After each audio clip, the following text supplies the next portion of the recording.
एक हॉस्पिटल को दिखाते हुए मूवी स्टार्ट होती है जहाँ पर हम एक डॉक्टर और एक नर्स को देखते हैं। उस नर्स का नाम एना होता है और डॉक्टर उससे एक ऐसे पेशेंट के बारे में पूछता है जिसके हाथ पर किसी ने बाइट कर ली थी। एना उस पेशेंट का पता करवाने रिसेप्शन पर जाती है जहाँ पर उसे पता चलता है कि वो पेशेंट अब आईसीयू में एडमिट। तब इस बात से एना काफी हैरान होती है कि सिर्फ एक काटने से वो आईसीयू में है। एना की शिफ्ट खत्म हो गई थी और वो वहाँ से चली जाती और अपने घर के लिए निकल पड़ती। कार में बैठकर वो कार का रेडियो ऑन कर लेती है और रेडियो पर कुछ इम्पोर्टेंट न्यूज चल रही थी जिसे वो इग्नोर करके सॉन्ग लगा लेती है। घर पहुंचकर एना देखती है कि उसका हस्बैंड बेड पर लेटा हुआ टीवी देख रहा है और जब वो दोनों हस्बैंड वाइफ आपस में बातें कर रहे होते हैं तब टीवी पर इमरजेंसी न्यूज स्टार्ट हो जाती है, लेकिन उन लोगों की उस तरफ तवज्जो नहीं जाती। नेक्स्ट मॉर्निंग उनकी रूम का दरवाजा अपने आप ही खुल जाता है। तब एना का हस्बैंड उठकर देखता है। वो देखता है कि वहाँ पर उनकी नेबरहुड की एक बच्ची खड़ी हुई जो कि इंजर्ड है और जब वो बच्ची थोड़ा आगे आती है तब वो देखता है कि उसकी हालत काफी खराब है और वो फौरन उसकी तरफ भागता है और वो एना को एम्बुलेंस बुलाने को कहता है, लेकिन तभी वो बच्ची उस पर झपट कर उसकी गर्दन पर काट लेती है और उसकी मांस को स्किन से अलग कर देती है। एना जल्दी से उस बच्ची को हटाकर बाहर की तरफ फेंक देती है, लेकिन वो बच्ची फिर से उठकर तेजी से उसकी तरफ आने लगती है और एना जल्दी से दरवाजा बंद कर लेती है और वो देखती है कि उसके हस्बैंड का बहुत ज्यादा खून बह चुका है और वो उसे बचाने की,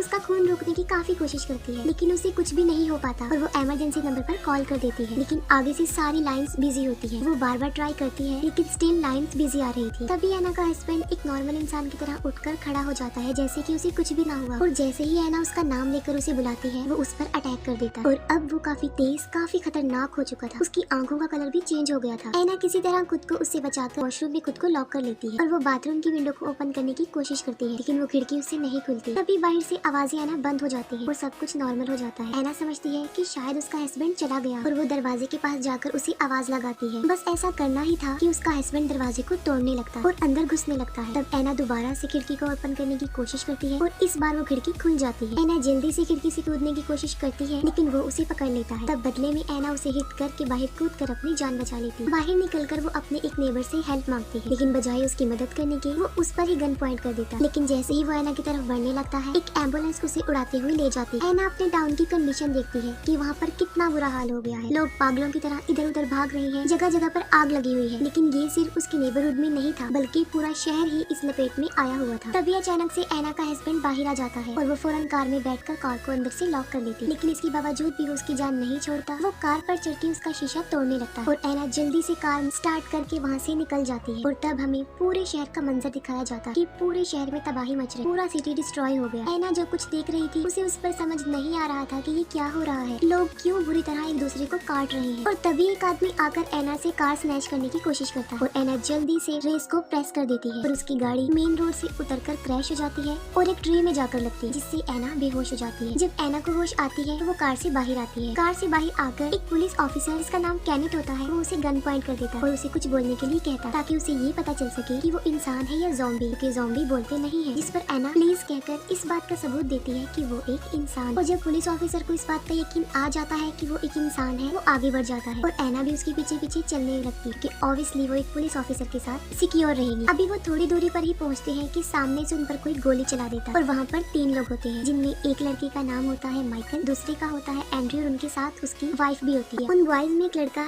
एंड्रयू ने कहता है कि उन लोगों ने उन्हें ज़ॉम्बी समझकर उन पर गोली चलाई। तब वो पुलिस ऑफिसर कैनेट आगे बढ़ता है क्योंकि उसे एक जगह जिसका नाम फोर्ट पेस्टर होता है वहाँ पर जाना था क्योंकि उसका भाई भी वहीं पर था, लेकिन वो लोग उसे वहाँ जाने के लिए मना कर देते हैं, ये कहते हुए कि उन लोगों ने भी वहाँ जाने की कोशिश की थी और इस कोशिश में वो लोग 8 से 3 रह गए हैं। वो बताते हैं कि अब वो मॉल जा रहे हैं। तब कैनेट और एना भी उन्हें ज्वाइन करते हैं और वो भी उनके साथ मॉल जाते हैं। पूरा मॉल लॉक था इसलिए वो पिछले दरवाजे का लॉक तोड़ने लगते हैं और इसी दौरान कुछ ज़ॉम्बीज उन्हें देख लेते हैं और तेजी से उनकी तरफ आने लगते हैं। तब कैनेट और एंड्रयू उन ज़ॉम्बीज को कवर करने की कोशिश करते हैं, लेकिन अभी तक डोर ओपन नहीं होता और उसका लॉक नहीं टूटता। कैनेट उस लॉक को शूट करके उसे तोड़ देता है और वो सब अंदर आकर दरवाजे को बंद कर लेते हैं। अंदर आने के बाद वो पूरे फ्लोर को चेक करते हैं। माइकल को एक स्टोर रूम से किसी की आवाज सुनाई देती है और जब वो डोर ओपन करता है तब वो देखता है कि वहाँ पर एक सिक्योरिटी गार्ड जो कि अब ज़ॉम्बी बन चुका है किसी को खा रहा है और जब वो ज़ॉम्बी गार्ड माइकल को देखता है तब वो उस पर अटैक कर देता है और उसका शोर बाकी लोग भी सुन लेते हैं। तभी पीछे से आकर एक ज़ॉम्बी एंड्री की वाइफ को पकड़ लेता है और कैनेट उसे बचाने की कोशिश करता है, लेकिन इस कोशिश में उसे खुद भी चोट लग जाती है। अंदर माइकल किसी तरह उस ज़ॉम्बी को मार के अपनी जान बचा लेता है और दूसरी तरफ एना उस ज़ॉम्बी पर शॉटगन चला देती है जो उसके सर पर लगकर गुजर जाती है, इसकी वजह से वो ज़ॉम्बी तड़पने लगता है। सही मौका मिलने पर वो सब लिफ्ट की तरफ भागते और ऊपर वाले फ्लोर पर पहुंच जाते, लेकिन वहाँ पर 3 सिक्योरिटी गार्ड्स और भी थे जिन्होंने उस फ्लोर पर अपना कब्जा किया हुआ था और वो उन लोगों को वापस नीचे वाले फ्लोर पर जाने का कहते, लेकिन नीचे वाला फ्लोर उन लोगों के लिए सिक्योर नहीं था, इसीलिए वो हरगिज वहाँ जाना नहीं चाहते थे। इवेंचुअली वो गार्ड्स उन लोगों को उस फ्लोर पर अपने साथ रखने के लिए एग्री हो जाते हैं, लेकिन उनकी हेल्प करने के लिए नहीं बल्कि उन्हें प्रिजनर्स बनाकर, और वो उनसे उनकी गन्स भी छीन लेते हैं। अंदर जाकर एना केनेथ के जख्म की पट्टी करती है और एंड्री देखता है कि उसकी वाइफ को एक ज़ॉम्बी ने काट लिया, लेकिन वो इस बात को हाइड रखता है और किसी से शेयर नहीं करता। वो लोग टीवी देखते हैं और उन्हें न्यूज पर उन ज़ॉम्बीज के बारे में ये इन्फॉर्मेशन मिलती है कि ये ज़ॉम्बी सिर्फ सर में गोली मारने से ही मरते हैं। और मिलिट्री ऑफिसर बताता है कि फोर्ट पेस्टर जहाँ पर केनेथ ने जाना था ये वही प्लेस थी और वो अभी तक सेफ है। अगर कोई सर्वाइवर यहाँ आना चाहता है तो वो यहाँ आ सकता है। वो सिक्योरिटी गार्ड्स ग्राउंड फ्लोर पर जाते हैं ताकि ज़ॉम्बीज से लड़ सके, और वो ज़ॉम्बी जो पानी में तड़प रहा होता है वो उस पर वो बात आजमाते हैं कि उन्हें सर पर मारने से ही वो मरते हैं, और वो ज़ॉम्बी को शूट कर देते हैं। और बाकी लोग छत पर सिग्नल यानी SOS लिखते हैं ताकि हेलीकॉप्टर यहाँ पर आए और उनकी हेल्प कर सके। मॉल के सामने वाली फ्लोर पर एक सर्वाइवर होता है जो वहाँ पर अकेला था। फिर हम देखते हैं कि मॉल के आसपास बहुत सारे ज़ॉम्बीज जमा हो रहे हैं। रात को सिक्योरिटी गार्ड CJ उन सब लोगों को एक कंपार्टमेंट में बंद कर देता है ताकि वो कोई ऐसी वैसी हरकत ना कर सके। नेक्स्ट मॉर्निंग एक सिक्योरिटी गार्ड सिक्योरिटी रूम में जाता है, तब वो CCTV फुटेज में देखता है कि एक ट्रक उस मॉल यानी उनकी तरफ तेजी से आ रहा है और सब लोग उस ट्रक में बैठे हुए सर्वाइवर्स को बचाना चाहते थे, लेकिन सिक्योरिटी गार्ड CJ जिसे सिर्फ अपनी जान प्यारी थी और वो उन्हें बचाना नहीं चाहता था। तब दूसरा सिक्योरिटी गार्ड उसकी इस बात पर एग्री नहीं करता तो वो उसे भी मारने की धमकी देता। इसी बहस के दौरान मौका मिलते ही वो सब उनसे उनके हथियार छीन कर अब उन्हें प्रिजनर्स बना लेते हैं, और फिर वो ट्रक वाले लोगों को बचाने जाते हैं और उन लोगों को पिछले डोर पर आने का सिग्नल देते हैं। ड्राइवर ट्रक को बैक करके दरवाजे पर ट्रक लगा देता है। तब माइकल और एंड्री उन्हें बचाने के लिए बाहर आते हैं और एक कपल पहले ही ट्रक पर चढ़कर खुद को सेव कर लेता है, लेकिन वो कहते हैं कि ट्रक के अंदर भी 6 लोग हैं। अब सारे ज़ॉम्बीज उनकी तरफ बढ़ने लगते हैं और वो दोनों उनका मुकाबला करते हैं, उन्हें मारते हैं, लेकिन वो ज़ॉम्बीज तादाद में बहुत ज्यादा थे। तब वो जल्दी से भागकर दरवाजे को लॉक कर लेते हैं और वो लोग उन ट्रक में बैठे सारे सर्वाइवर्स को बचा लेते हैं, और वो टोटल 8 लोग। अब क्योंकि उनके पास ट्रक भी था तो केनेथ फोर्ट पेस्टर के लिए जाने लगता है, इस पर एक सर्वाइवर उसे ये कहकर मना कर देता है कि फोर्ट पेस्टर पूरी तरह डिस्ट्रॉय हो गया, अब वहाँ पर कोई भी जिंदा नहीं बचा। लेकिन केनेथ उसकी बात नहीं मानता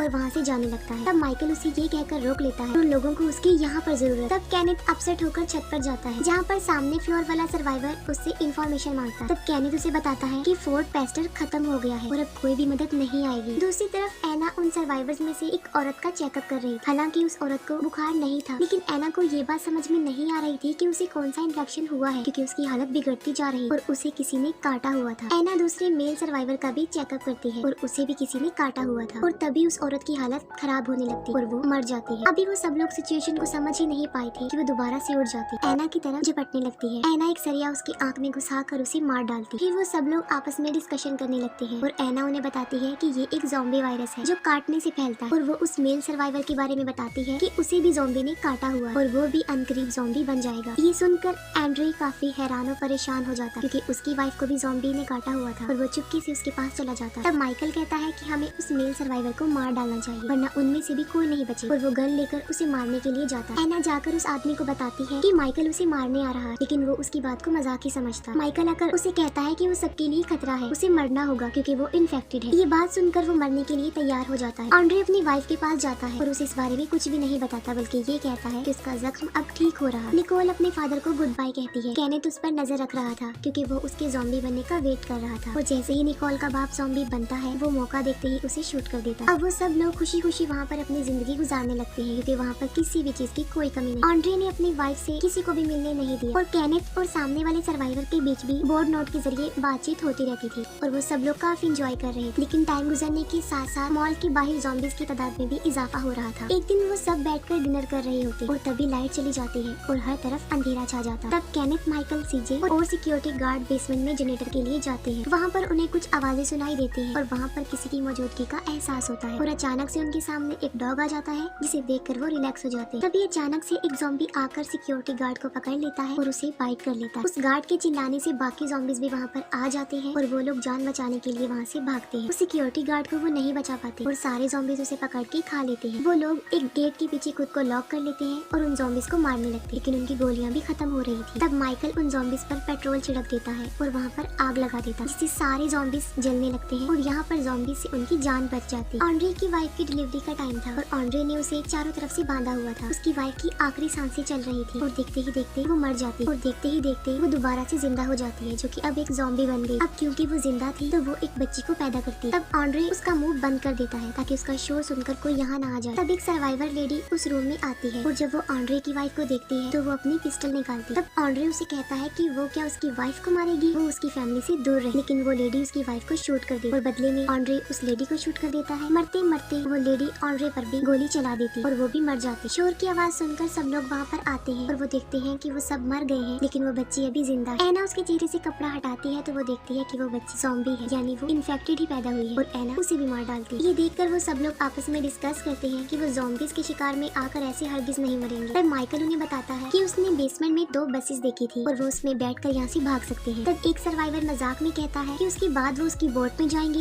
और वहाँ से वो भाग जाएंगे। तब ना चाहते हुए भी सब लोगों को इस रिस्की प्लान पर एग्री होना पड़ता है और वो डिसाइड करते हैं कि बोट से जाने के बाद वो एक ऐसी जगह पर जाएंगे जहाँ पर कोई भी आबादी नहीं होगी। वो लोग उस जगह पर अपनी सिक्योरिटी के लिए पूरा इंतजाम करते हैं क्योंकि वहाँ पर किसी चीज की कोई कमी नहीं। केनेथ सामने वाले सर्वाइवर को बताने जाता है कि सिर्फ 5 दिन रह गए और वो सर्वाइवर कहता है कि वो भूखा है। उसकी हालत देखकर ऐसा नहीं लग रहा था कि 5 दिन तक बगैर खाए पिए वो जिंदा रहे। वो उस डॉग के ऊपर खाने का सामान और एक वॉकी टॉकी रखकर रस्सी के जरिए उसे नीचे उतारता था और वो सामने वाला सर्वाइवर विसल बजाकर उस डॉग को अपनी तरफ बुला लेता और एक छोटे से दरवाजे से उसे अंदर ले लेता, लेकिन उसके साथ बहुत सारे ज़ॉम्बीज भी उस दरवाजे के जरिए अंदर चले जाते हैं। वो वॉकी टॉकी के जरिए उस सर्वाइवर से कांटेक्ट करते हैं, जिस पर उन्हें पता चलता है कि उसे भी उन ज़ॉम्बीज ने काट लिया। फिर तभी उन्हें ट्रक की आवाज आती है और उस ट्रक में निकोल होती है जो सामने वाले सर्वाइवर की दुकान पर जाती है उस डॉग को बचाने के लिए। उन लोगों को वही सर्वाइवर नजर आता है जो कि अब ज़ॉम्बी बन गया था और वो निकोल को वहाँ से निकलने का कहते हैं और ये कहते हैं कि वो वहाँ पर छुप जाए। तब वो लोग गटर के जरिए उसे बचाने के लिए जाने का प्लान बनाते हैं और एक सर्वाइवर को डोर पर खड़े होने का कहते हैं ताकि जब वो वापस आए तो दरवाजा खुला हो। गटर के जरिए वो सब लोग दुकान के बाहर तक आ जाते हैं, लेकिन जब लास्ट वाला सर्वाइवर आने लगता है तब गटर के ढक्कन की आवाज से वो ज़ॉम्बीज उन्हें देख लेते हैं और उनकी तरफ बढ़ने लगते हैं और वो लोग ज़ॉम्बीज का मुकाबला करके उन्हें मारकर उस शॉप के अंदर चले जाते हैं और वहाँ पर उन्हें वही सर्वाइवर मिलता है जो उस शॉप का ऑनर था और वो अब ज़ॉम्बी बन गया था और केनेथ उसे सॉरी कहते हुए शूट कर देता। फिर वो निकोल को देखते हैं कि वो बिल्कुल सही सलामत। फिर वो लोग वहाँ से अपने लिए बहुत सारे हथियार इकट्ठा करते हैं और तब सीजे एक प्लान बनाता है। वो एक गैस सिलेंडर बाहर फेंकता है और उस सिलेंडर को शूट कर देता है, जिससे बहुत बड़ा ब्लास्ट होने की वजह से ज़ॉम्बीज मर जाते हैं और वो सब गटर की तरफ भागते हैं। सबसे आखिर में सीजे रह जाता है और फिर वो भी गटर में आ जाता है और सबसे आखिर में एक सर्वाइवर बचता है और ज़ॉम्बी से बचने की वजह से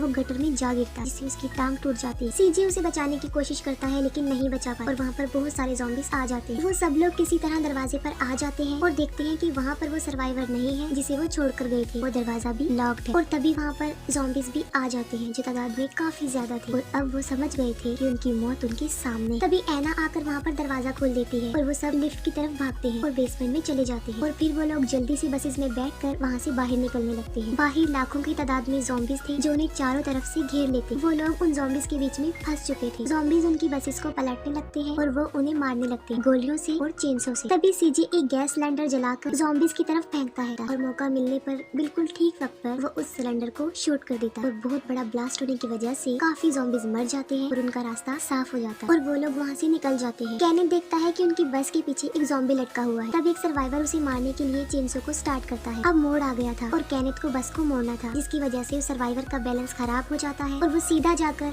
एक फीमेल सर्वाइवर के ऊपर गिरता है और चेंसो की वजह से वो कट जाती है और वो आदमी खुद भी कट जाता है और उनकी बस भी पलट जाती है। तब सीजे देखता है कि दूसरी बस पीछे नहीं है और वो अपनी बस को पीछे की तरफ लाते हैं। अब वो सर्वाइवर जो कि सेल्फिश था बगैर किसी की हेल्प किए बाहर आ जाता है, लेकिन बाहर अकेला वो ज्यादा देर तक जिंदा नहीं रहता। एक ज़ॉम्बी उस पर झपट कर उसे मार डालता है। वो लोग दूसरी बस की तरफ जाने लगते हैं, लेकिन जब एना जाने लगती है तब वही सेल्फिश सर्वाइवर जो अब ज़ॉम्बी बन चुका था और एना उसे मार डालती है। गोली की आवाज सुनकर बाकी ज़ॉम्बीज भी वहाँ पर आ जाते हैं। मौके का फायदा उठाकर एना उसकी पॉकेट से बोट की चाबी ले लेती है और बाकी सर्वाइवर्स उसे बचाने की कोशिश करते हैं। चाबी लेकर वो बस की तरफ भागती है और सारे ज़ॉम्बीज भी उसके पीछे ही थे। माइकल किसी तरह उसे बचाकर बस के अंदर खींच लेता है और सीजे दरवाजा बंद कर देता है और फिर वो लोग बोट के पास पहुंच जाते हैं। सब लोग उतरकर बोट की तरफ जाने लगते हैं, लेकिन सबसे आखिर में सीजे रह जाता है जो कि वहीं फंस जाता है और वो उन सबकी जान बचाने के लिए ज़ॉम्बीज को कवर करता है, लेकिन थोड़ी ही देर में सारे ज़ॉम्बीज उसे पकड़ लेते हैं और वो उन लोगों के लिए अपनी जिंदगी को सैक्रिफाइस करता है। उसके सामने कोई रास्ता नहीं होता तो वो एक गैस सिलेंडर को शूट करके उन ज़ॉम्बीज के साथ खुद भी मर जाता है। वो सब लोग बोट पर चढ़ जाते हैं, लेकिन माइकल उनके साथ नहीं जाता और अफसोस की बात ये है कि उसको भी ज़ॉम्बी ने काट लिया था और वो बोट के जरिए उन सबको वहाँ से भेज देता और उन लोगों को जाते हुए वहाँ से देखता है। एना इस सबसे खुश नहीं होती क्योंकि वो उसे वहाँ पर छोड़ना नहीं चाहती थी, वो उसकी हेल्प करना चाहती क्योंकि उन लोगों की जान बचाने की वजह से ही माइकल को अपनी जिंदगी को सैक्रिफाइस करना पड़े। एना बहुत ज्यादा दुखी होती। जैसे उनकी बोट थोड़ी दूर जाती है माइकल खुद को शूट करके मार डालता और इसी इमोशनल सीन के साथ ये मूवी यहीं पर